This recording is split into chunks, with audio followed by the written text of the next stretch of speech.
Good evening, everyone. I'm Connor. And I'm Wyatt. We've got a ton of news for you tonight, so sit back and relax because you're watching the Yank Tank.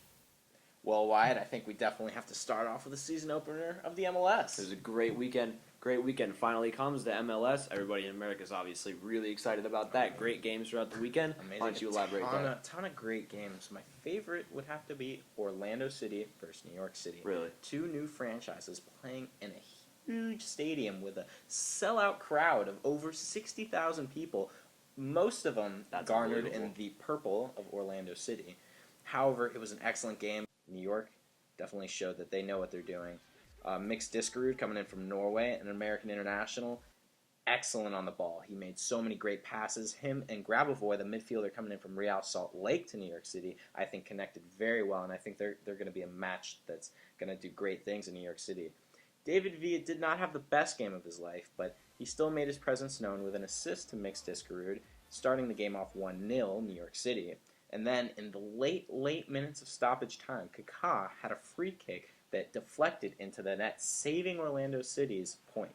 Now, New York City and Orlando City are both tied at 1 point in the Eastern Conference.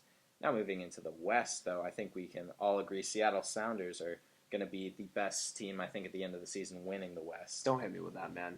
You gotta give it to the LA Galaxy. They got so many trophies over the years. They got that superiority over every single team. They're just so good in depth with everybody. I think they got this. You can't argue the trophy thing, I'll give you that. But Seattle, they have two excellent forwards. Obafemi Martins, who played in Newcastle, and you got Clint Dempsey, the American legend.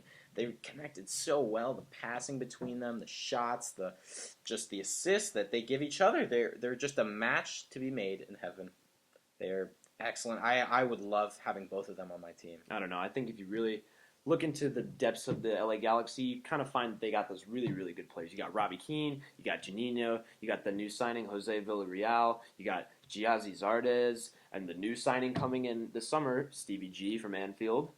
I think, however, losing Landon Donovan, not only as a player, but a captain, the LA Galaxy are just going to have to adjust. I mean, you watched the game against the Chicago Fire. They had some sloppy passing. It was pretty good for the most part. And they do have a winning mentality. However, I think they're going to have to adjust, and they're going to have to maybe change up their lineup. I mean, they had Zardes starting at striker against Chicago, and he played well, but I think there were some chances he could have had that possibly Villarreal would have put in himself. I agree. Jose Villarreal, he's a pretty good player. I think he can make those crucial finishes. He's very technical. He's very agile. He's quick. And they're playing him in an outside center attacking midfield spot, and I don't think that's the right place for him to play, but I'm not the coach of the LA Galaxy. Hey, can't judge much off the first game of the season.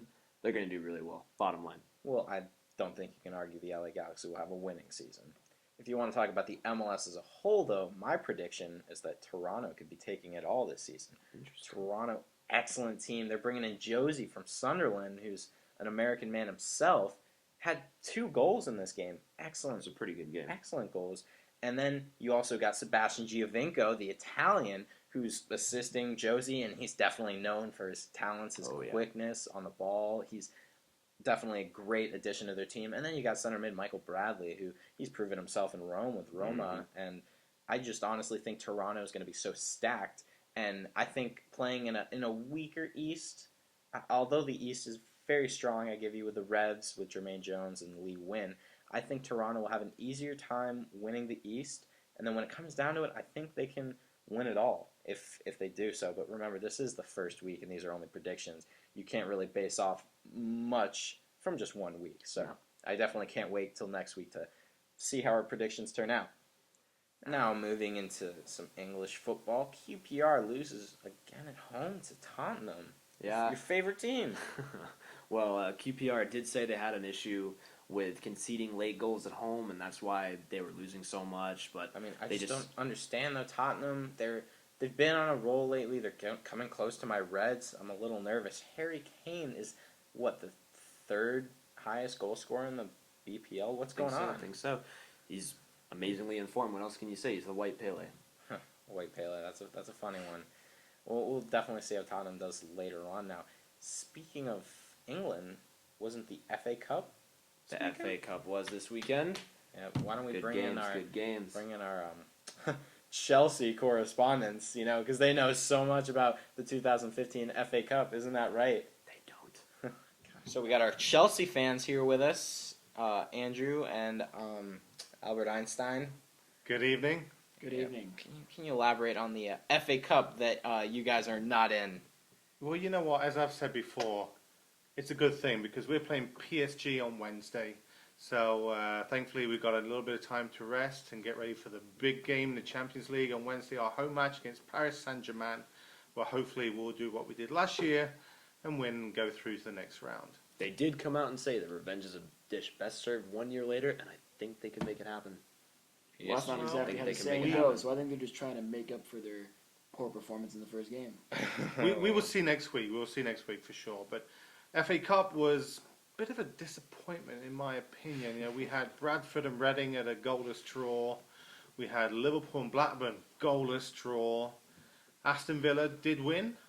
They beat West Brom again, second time in a week. Stormed the pitch. Storm the pitch. Yeah, That was a big deal. I can't wait to see what they do when they win a corner. Yeah, that was very bad.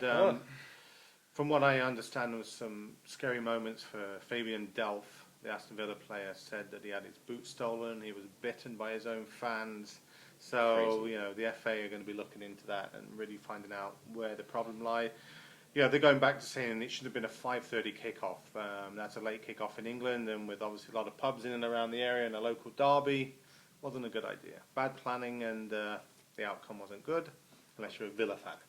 Well, why don't we talk about the big game, however? Arsenal, Manchester United. That's not really a big game, but It yeah. was a fantastic game. All right. Arsenal came out with a 2-1 win over Manchester United, which I'm extremely happy about because now we're into the FA Cup semifinals. Yes, Moving which- closer towards that FA Cup glory. Which Retain the power. Liverpool will be in eventually. Which we will be. Well, both If draws, it ends up- the semi-final draw, both went in your favour, so you avoided each other. And looks like if you do meet up, it will be in the final. And Arsenal will win. Well, talking about the Arsenal-Manchester United game, though, shouldn't we talk about the wanker of the week? We should. Oh, I love this. Wanker of the week. One Absolutely. of the Argentinian sort. Angel Di Maria.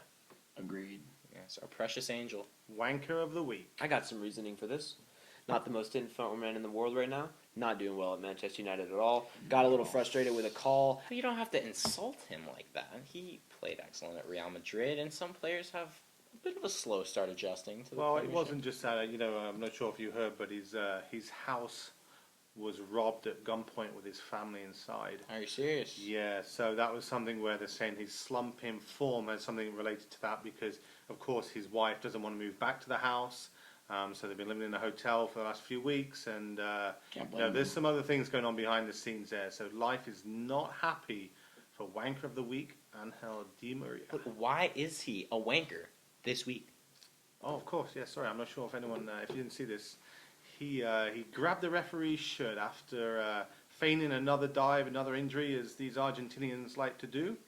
He grabbed the referee from behind and pulled on his shirt and said something in Spanish to him, I think, and Straight red. early shower. Yeah, that of course being one of two simulation calls given to Manchester United that day, because late in the game, Adnan Januzaj received a pretty clear yellow card. Oh, Very man. awful dive. Of course, the man was Completely untouched. flopping. The man was Untouched. flopping. Ridiculous. Awful. Ridiculous. But hey, there's no need to complain. Arsenal ended up beating Manchester United, so It was actually a very good performance, I have to say, and I won't say that very often, so this is it. But they were very good tonight, and they deserve the win. So, again, toothless Man United. well, looks like that's all for this week. Please tune in next week and follow us on Twitter at Yank Football. I'm Connor. I'm Wyatt. I'm Andrew. And I'm Grant. Have a great one, And everybody. remember, keep the blue flag flying high. Don't do that. Don't. that. Ah!